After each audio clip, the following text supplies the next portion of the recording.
بسم اللہ الرحمن الرحیم والصلاة والسلام علی رسولہ الکریم وعلی آلہ وصحبہ اجمعین۔ جو بھی بہن بھائی بچے بچیاں سن رہے ہیں سب کو میری طرف سے عید مبارک ہو۔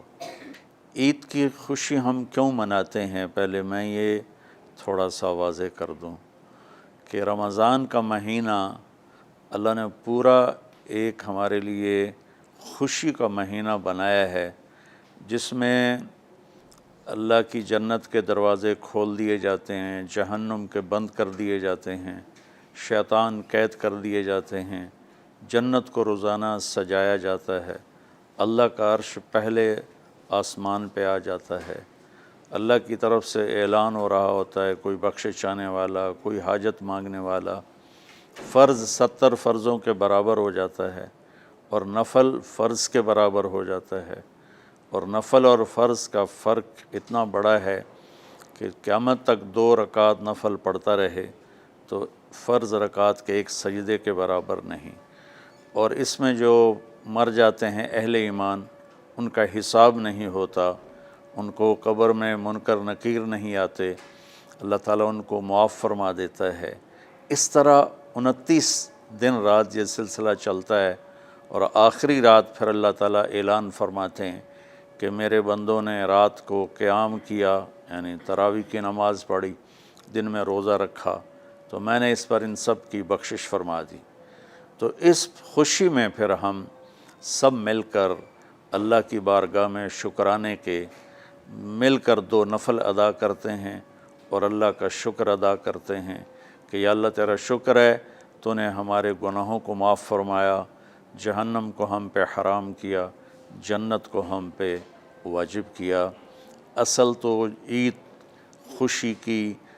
کی خوشی کی یہ وجہ ہے۔ آپ عید کے لیے غسل فرماتے تھے اور اپنے کپڑوں میں سے اچھے کپڑے منتخب فرماتے تھے، اور فجر کی نماز کے بعد آپ اشراق نہیں پڑھتے تھے اس دن، باقی آپ کی ساری زندگی کا معمول تھا کہ فجر کے بعد آپ اشراق پڑھتے تھے، لیکن اس دن آپ اشراق نہیں پڑھتے تھے، غسل فرما کے پھر کچھ کھا کے، کوئی میٹھی چیز، کھجور ہی عام طور پر ہوتی تھی، کھجور کھا کے پھر آپ عیدگاہ کی طرف تشریف لے جاتے تھے، اور پہلے نماز پڑھاتے تھے، پھر خطبہ ہوتا تھا، اور اس کے بعد جس راستے سے آپ جاتے تھے اس راستے کو چھوڑ کر پھر اور راستے سے گھر واپس آتے تھے، پھر وفود سے ملاقات کرتے تھے، سرداروں سے، صحابہ سے ملاقات کرتے تھے، اس میں کچھ کھانوں کا اہتمام بھی ہوتا تھا۔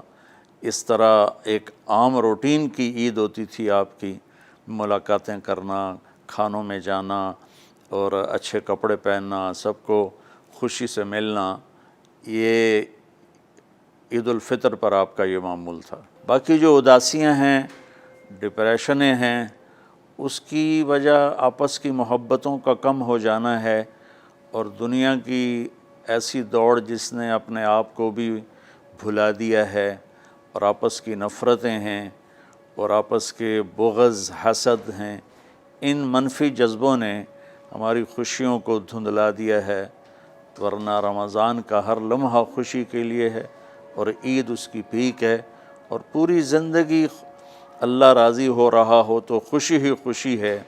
ہمیں اپنے ملک سے، اپنی نسل سے آپس کی نفرتیں، حسد، بغض یہ مٹانے ہوں گے، تب جا کر ہمیں حقیقی خوشیاں حاصل ہوں گی۔ میں اس عید کے خوشی کے موقع پر اپنی قوم سے ہاتھ جوڑ کے اپیل کروں گا کہ جھوٹ بولنا چھوڑ دیں، دھوکہ دینا چھوڑ دیں، اور ظلم کرنا چھوڑ دیں۔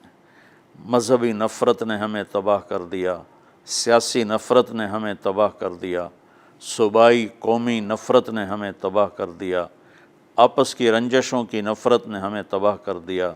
میں ساری قوم کے سامنے جھولی پھیلا کر چاروں صوبوں کے رہنے والوں سے اور ہر مکتب فکر سے متعلق اہل ایمان سے یہ درخواست کرتا ہوں کہ آئیں ہم سچائی کو اپنا ساتھی بنائیں اور دیانتداری سے اپنے آپ کو آراستہ کریں، اور انصاف کا ساتھ دیں، نہ ظالم بنیں نہ ظالم کا ساتھ دیں۔ اسلام 2 چیزوں کا مجموعہ ہے، ایک اللہ کا حق ہے جو عبادات کی شکل میں ہے، اور ایک اللہ کے بندوں کا حق ہے جو اخلاقیات اور معاملات اور معاشرت کی شکل میں ہے۔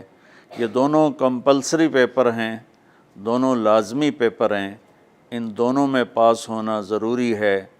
میری نماز اچھی ہے لیکن میری دکان پہ جھوٹ ہے تو نماز اس جھوٹ کی کمی کو پورا نہیں کر سکے گی۔ میری دکان پہ سچ ہے لیکن میں نماز نہیں پڑھتا تو میرا یہ سچ بولنا میرے نماز کی کمی کو پورا نہیں کر سکتا۔ اللہ کے نبی نے دنیا سے جاتے ہوئے 2 لفظوں میں سارا دین بتا دیا تھا۔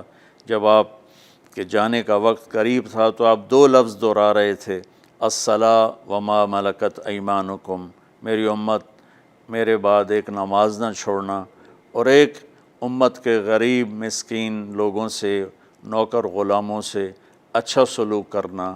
یہ 2 الگ الگ ڈیمانڈ ہیں۔ جیسے پانی پینے سے روٹی کی کمی پوری نہیں ہو سکتی اور روٹی کھانے سے پانی کی کمی پوری نہیں ہو سکتی، یہ دونوں الگ چیزیں ہیں۔ اخلاق کو عبادت کی کمی پر نہیں کر سکتی، اور عبادت کی کمی اخلاق کو اور اخلاق کی کمی کو عبادت پورا نہیں کر سکتی۔ ان دونوں چیزوں میں پاس ہونا ضروری ہے، تب جا کر ایک معتدل معاشرہ وجود میں آتا ہے۔ ایک حدیث سنا کے بات ختم کرتے ہیں۔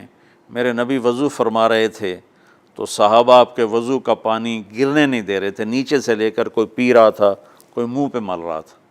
تو آپ نے فرمایا ما یحملکم علی ھذا، یہ کیا کر رہے ہو؟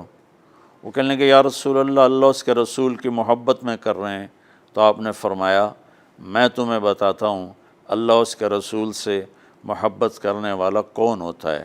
فَلْيُصْدِقِ الْحَدِيثَ إِذَا حَدَّثَ، اللہ رسول سے محبت کرنے والا وہ ہوتا ہے جو ہمیشہ سچ بولتا ہے۔ فَلْيُؤَدِّ الْأَمَانَةَ إِذَا تُؤْمِنَ، جو ہمیشہ امانت داری سے کام لیتا ہے، کبھی دھوکہ فراڈ نہیں کرتا۔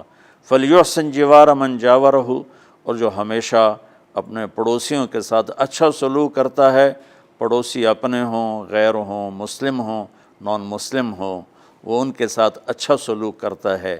یہ 3 نشانیاں ہیں عشق رسول کی۔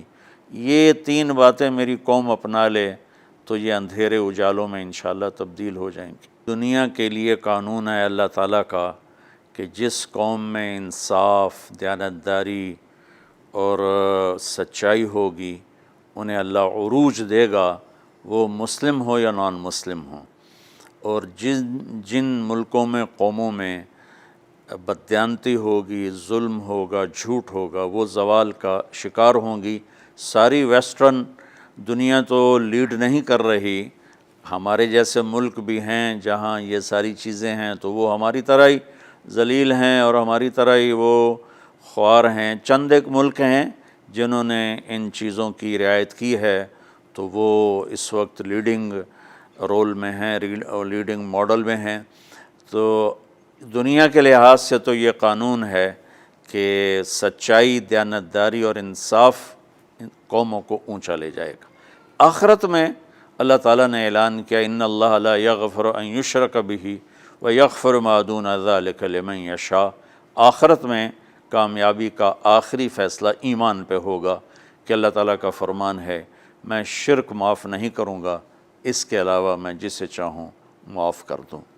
تو ہماری 52 کے قریب اسلامی ریاستیں ہیں، وہ سب بری طرح اس زوال کا شکار ہیں، جس کی بنیادی وجہ یہ 3 ہے جس کو میں بار بار آپ کے سامنے دہرا رہا ہوں۔ السلام علیکم۔